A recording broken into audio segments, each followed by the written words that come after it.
not singing the song in your order of service. Instead, we're singing a surprise song for Matthew. And at the end of this song, your participation is required, and I think you'll understand what you need to say. Okay?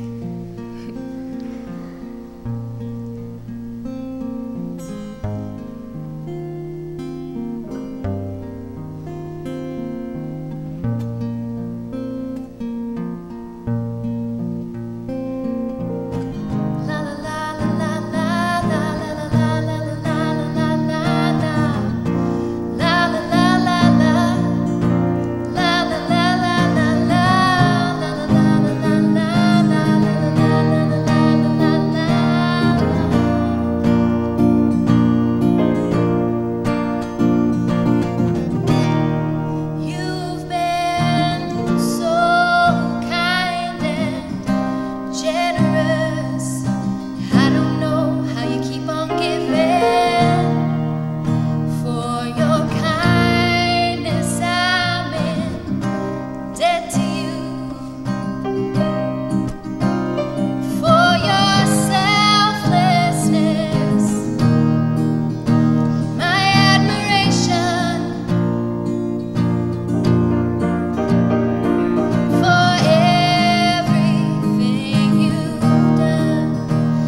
I brought handkerchiefs to hand out. But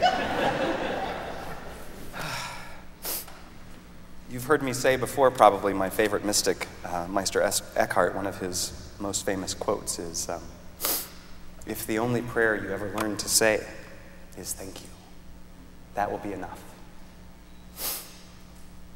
And so you've started. You're on the way. But I thank you as well.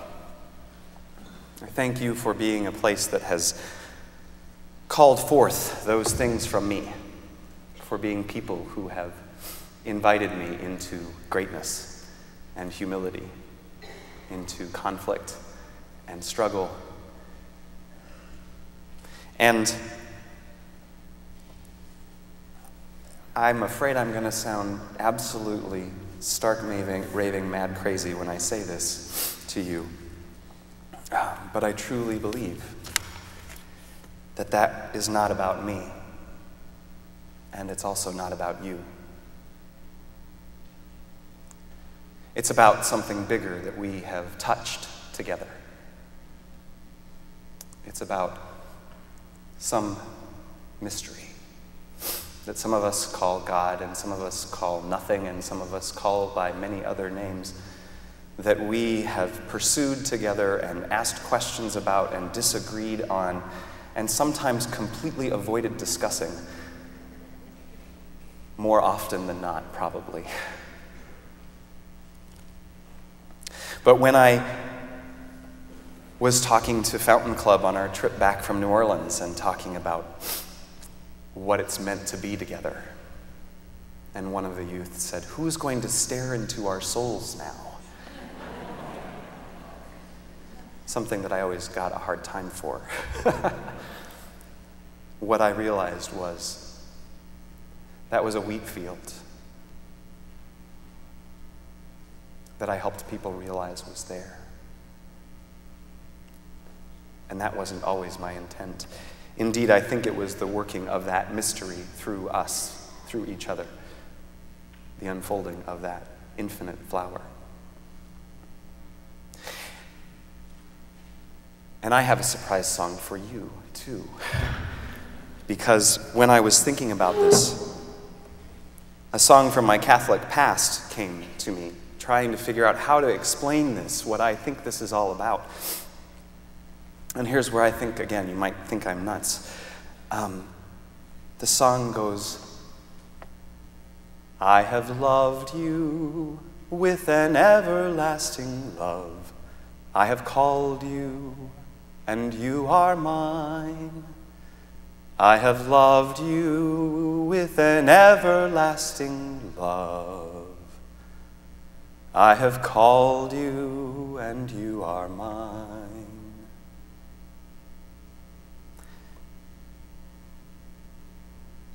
That, I'm convinced, is what was working through us.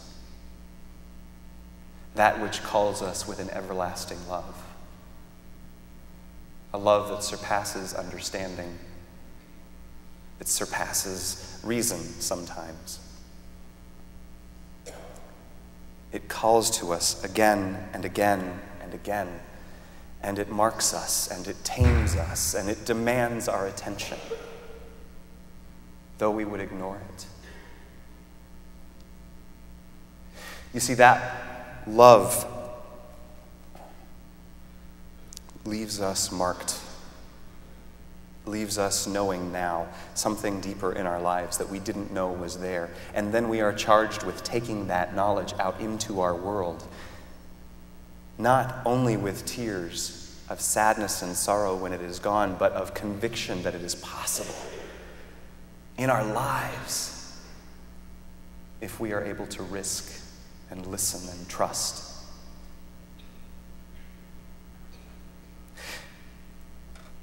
The gospel in this week's lectionary that will be heard in our Christian brothers and sisters' houses of worship this morning is from John 20.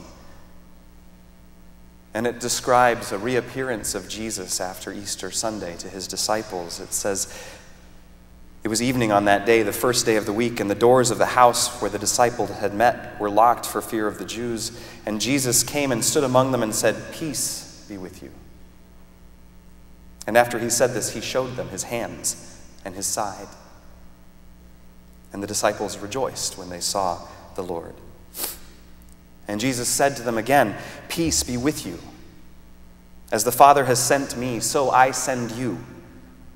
And when he had said this, he breathed upon them and said to them, "Receive the Holy Spirit. You forgive the sins of any, and they are forgiven them. If you retain the sins of any, they are retained." But Thomas, who was called the twin, one of the 12, was not with them when Jesus came.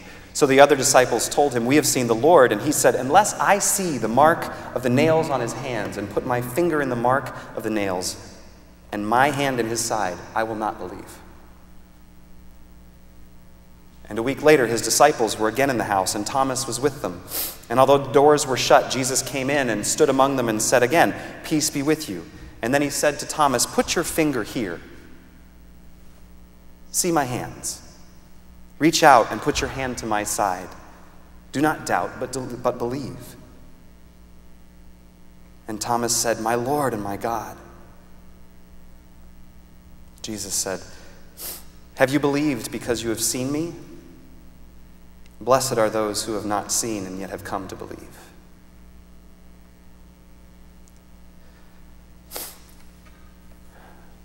Now, this is where the phrase "doubting Thomas" comes from, if you didn't know, if you hadn't figured that part out yet. This is also a part of the concept of stigmata that fascinated me as a child. Before I was introduced to Catholicism, the notion that a person could have such faith that they on their body could suddenly, miraculously develop the wounds of Jesus was one of the beginnings of my independent religious education. I started exploring this, trying to find out what I could find in my middle school library. Nothing. Trying to find... If it had been a Christian library, I probably would have found something, but I was in public school and there wasn't anything there. Looking in my local library in Rapid City, South Dakota, very, very little. And there wasn't the internet at that time, so I couldn't just Google it. But the idea that somebody's faith could be so strong, somebody's passion for Jesus, for God, could be such that they would develop the marks of his crucifixion in their lives, I became obsessed.